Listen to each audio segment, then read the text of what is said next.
Next, अब जब हम लोग आगे की बात कर रहे हैं, जब अपने कॉन्स्टिट्यूशन के बारे में, हमने अभी तक पार्ट 3 तक के बारे में सारी बात की। पार्ट 3 जो कि हमारा फंडामेंटल राइट्स के बारे में है। अब आप मुझे कमेंट सेक्शन में ये बताएंगे कि वो फंडामेंटल राइट्स हमने कहाँ से ऑप्ट किए थे, हमने किसकी विचारधारा को या किस कंट्री के इस पर्टिकुलर पॉइंट को ऑप्ट किया था। आगे की बात करें तो अब हम लोग आज बात करेंगे पार्ट 4 के बारे में। ये पार्ट 4 जो हमारा directive principle of state policy, यानी इसे हम शॉर्ट फॉर्म में, ये भी क्वेश्चन में पूछा जा सकता है कि डीपीएसपी का फुल फॉर्म क्या होता है। DPSP, directive principle of state policy. यहाँ पे कुछ एक पॉइंट्स मैं आपको पहले से बताती हूँ। जब हम लोग पार्ट 3 के बारे में बात करते हैं और पार्ट 4 के बारे में बात करेंगे तो इसमें कुछ डिफरेंसेस हैं। इसमें डिफरेंसेस की अगर हम लोग बात करें तो एग्जैक्टली क्या होता है कि इसमें हम लोग बात करें, ये नेगेटिव ऑब्लिगेशन है।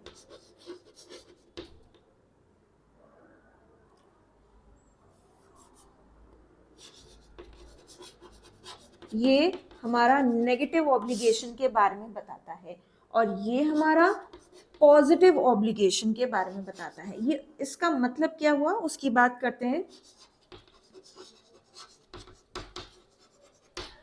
एग्जैक्टली अगर हम लोग बात करें नेगेटिव ऑब्लिगेशन, यानी कि कॉन्स्टिट्यूशन को, यानी कि जुडिशियल सिस्टम को ये हमें देना ही पड़ेगा, ये हमारा अधिकार है अगर हम लोग बात करें। लेकिन अगर हम लोग बात करें पॉजिटिव ऑब्लिगेशन, यानी आप कर सकते हैं, ये बात हो गई करना पड़ेगा के बारे में, यानी देना पड़ेगा। और ये बात हो गई कि चाहे तो दीजिए, यानी हमारी इच्छा पर हो गया कि हम ये देना चाहते हैं कि नहीं। वो हो गया हमारा पॉजिटिव एप्लीकेशन। इसमें कोई भी किसी भी तरीके का दबाव नहीं होता है। इसी तरीके से अगर हम लोग बात करें कि सेकंड पॉइंट हो गया कि जुडिशियल सिस्टम की बात करें कि इसके लिए हम लोग अधिकार, हमारे पास अधिकार है कि हम सुप्रीम कोर्ट और हाई कोर्ट में जा सकते हैं। रहे हैं कि हमारे पास जुडिशियल पावर होती है कि हम इसमें सुप्रीम कोर्ट या फिर हाई कोर्ट में इसके लिए रिट पिटीशन फाइल कर सकते हैं पार्ट 3 के लिए, फंडामेंटल राइट्स के लिए। लेकिन यहाँ पर अगर हम लोग बात करें तो हम ऐसा नहीं कर सकते। हमारे पास अगर हम लोग बात करें कि जुडिशियली ऐसी कोई पावर नहीं होती है कि हम इसके लिए अपील कर सकते हैं कि नहीं। ठीक है। इसके बाद अगर हम लोग बात करते हैं कि ये कुछ एक पॉइंट्स हैं जो पार्ट 3 और पार्ट 4 के बारे में हमें डिफ्रेंशिएट करते हैं कि क्या हमें दिया जा सकता है और क्या हमें मिल सकता है। दिया जाना कंपलसरी है और इसमें ऐसा कुछ नहीं होता। अब अगर हम लोग बात करें कि वो ऐसे क्या क्या चीजें हैं जिसमें बात की जाती है कि क्या हो सकता है, क्या दिया जा सकता है। हम लोगों ने बात की थी फंडामेंटल राइट्स में जो था वो आर्टिकल 35 तक के सारे उसी में इंक्लूडेड थे, जो कि आर्टिकल 12 से लेकर के पूरा हमारा आर्टिकल 35 तक था। अब यहाँ पर हम लोग बात करेंगे कि यहाँ 36 आर्टिकल से लेकर के 51 आर्टिकल तक के सभी हमारे डीपीएसपी में आते हैं, यानी हमें दिए जा सकते हैं, हमें ऐसा हमारे को दिया जा सकता है, यानी पॉजिटिव ऑब्लिगेशंस के बारे में बात करेंगे। वापस से सारे ही आर्टिकल्स जो आपके एग्जाम पॉइंट ऑफ व्यू से इंपॉर्टेंट नहीं होंगे, मैं उन्हें वो नहीं यहाँ पर बताऊंगी। हम इंपॉर्टेंट आर्टिकल्स को ही यहाँ पे कवर अप करेंगे। आर्टिकल 39 की बात करते हैं। जब हम लोग आर्टिकल 39 की बात करते हैं तो यहाँ पर एग्जैक्टली क्या कहा गया है। आर्टिकल 39 कहता है कि इक्वल पे के बारे में।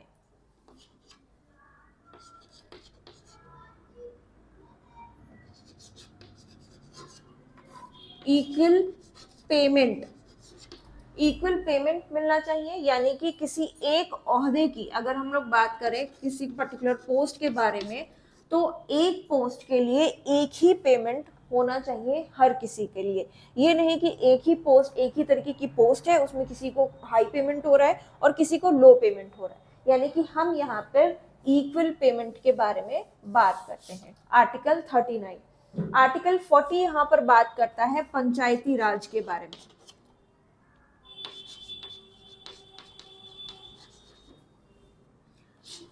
आर्टिकल 40 यहाँ पर बात कर रहा है हमारा पंचायती राज।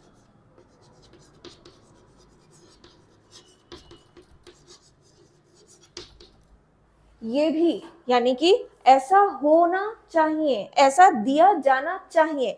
अगर हम लोग बात करें आर्टिकल 40 में पंचायती राज के बारे में बात किया गया है। नेक्स्ट यहाँ पे आर्टिकल 44 के बारे में बात करते हैं। वापस से मैं स्किप इसलिए कर रही हूँ ताकि जो आपके इंपॉर्टेंट आर्टिकल्स हैं उनको हम कवर अप कर सकें और आप उन्हें याद भी कर सकें। यहाँ पर 44 की अगर हम लोग बात कर रहे हैं तो वो बात करता है सिविल कोड के बारे में, यानी कि अगर हम लोग बात कर रहे हैं सिविल कोड, यूनिफॉर्म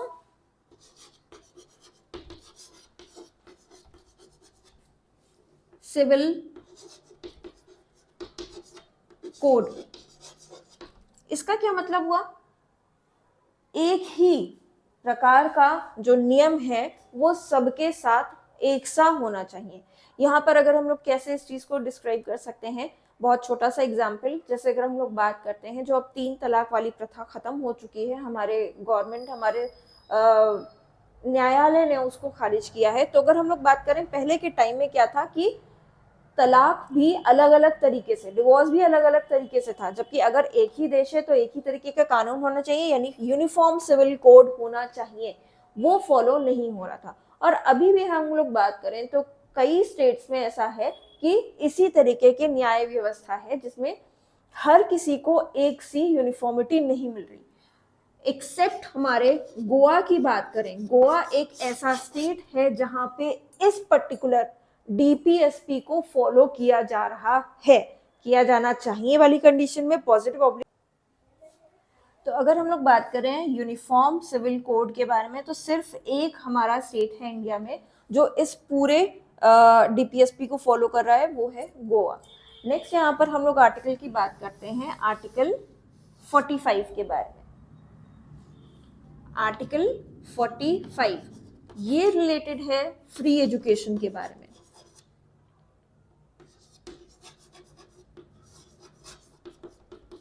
ये फ्री एजुकेशन अभी तो हम लोग बात कर चुके थे आर्टिकल 21A में, फ्री एजुकेशन जो कि 4 to 16 जो हम लोग बात कर रहे हैं कि 6 इयर्स से लेके 14 इयर्स तक के सभी बच्चों को दिया जाना चाहिए।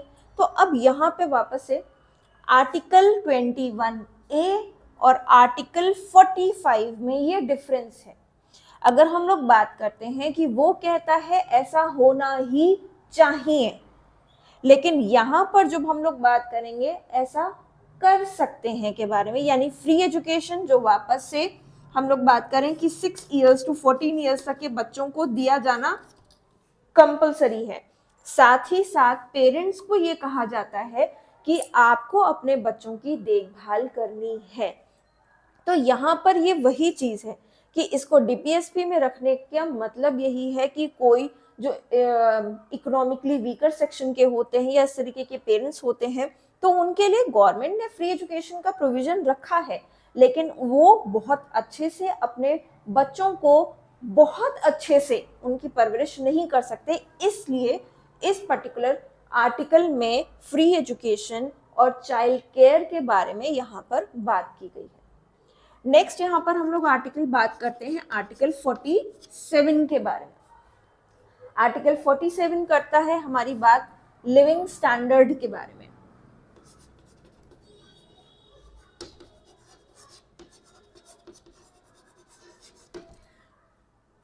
लिविंग स्टैंडर्ड क्या यहाँ पे आ रही है बात कि हमारा लिविंग स्टैंडर्ड यानी हमारे घर में एसी, फ्रिज, गाड़ी और लैपटॉप और सिस्टम, इस तरीके की बहुत सारी चीजें या आईफोन वगैरह इस तरह की सारी चीजें होनी चाहिए। ये लिविंग स्टैंडर्ड के बारे में बात की जा रही है जो कि पॉसिबल नहीं है, यानी ऐसा किया जा सकता है। गवर्नमेंट को ऐसा करने के बारे में जो बात की गई है, ये सभी चीजें क्या है, गवर्नमेंट से कहा जा रहा है करने के लिए।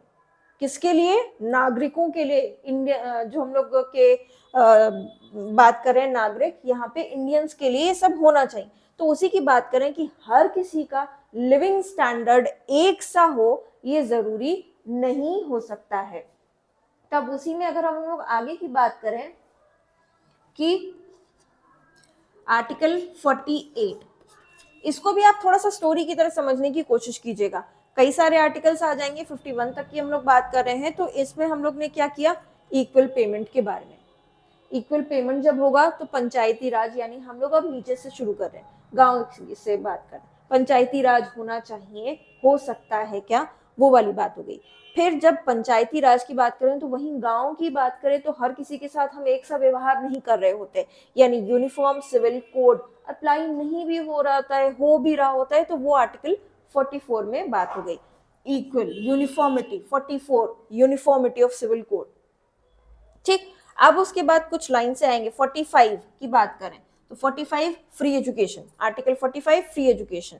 फिर आर्टिकल 47 की बात करें हमारे लिविंग स्टैंडर्ड के बारे में। जब हमने अपना लिविंग स्टैंडर्ड सही कर लिया तो अब हम अपने डोमेस्टिक एनिमल्स के बारे में बात करें, पेट्स नहीं, डोमेस्टिक एनिमल्स के बारे में। क्यों? क्योंकि भारत में पशुपालन सबसे ऊपर रखा गया है, कृषि आती है और कृषि के बाद ही दूसरा जो आता है वो पशुपालन की बात की गई है, यानी कि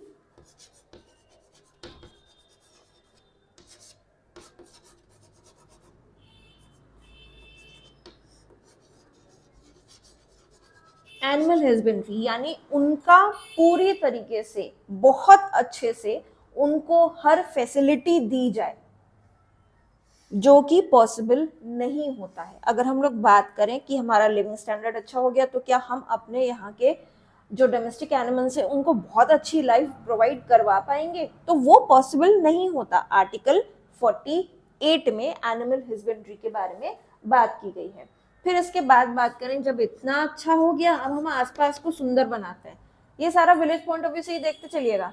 अगर हम लोग बात करें यानी आसपास हम सुंदर करते हैं, यानी हेरिटेज की बात की गई।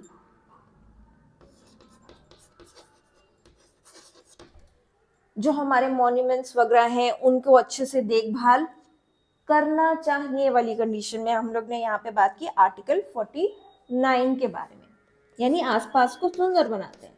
फिर आर्टिकल 50 यहाँ पर क्या कहता है? आर्टिकल 50 कहता है यहाँ पर इंटरनेशनल पीस, सॉरी वो 51 में है। आर्टिकल की बात करें तो यहाँ पर कि जुडिशियल सिस्टम को और एग्जीक्यूटिव सिस्टम को अलग अलग किया जाना चाहिए।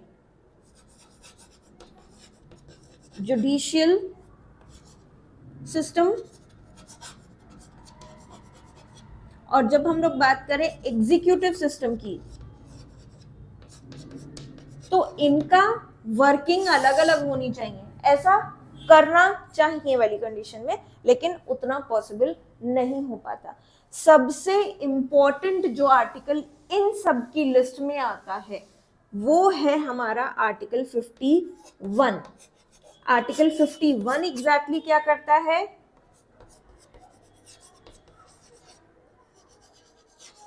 इंटरनेशनल पीस के बारे में यहाँ पे बात करता है, यानी अंतरराष्ट्रीय शांति के बारे में यहाँ पर बात की जाती है आर्टिकल 51 में।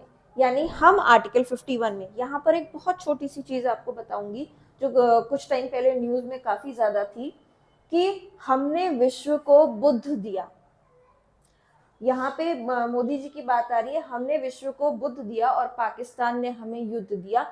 ये एक पॉइंट जो काफी ज्यादा न्यूज में उस टाइम पे था, जो कि हमारे प्रधानमंत्री जी ने कहा था कि हमने विश्व को बुद्ध दिया, यानी शांति दी, पीस के बारे में बात की जा रही है। हमने विश्व को बुद्ध दिया और पाकिस्तान ने हमें युद्ध दिया। आर्टिकल 51। अब इसके बाद हम अलग ही इसकी बात करेंगे। पूरा पार्ट 4 हो गया जिसमें हमने बात की 36 से 51 तक के बारे में। अब इसी में एक आएगा हमारा पार्ट 4A, जो कि हमें हमारी ड्यूटीज के बारे में, फंडामेंटल ड्यूटीज के बारे में बताता है।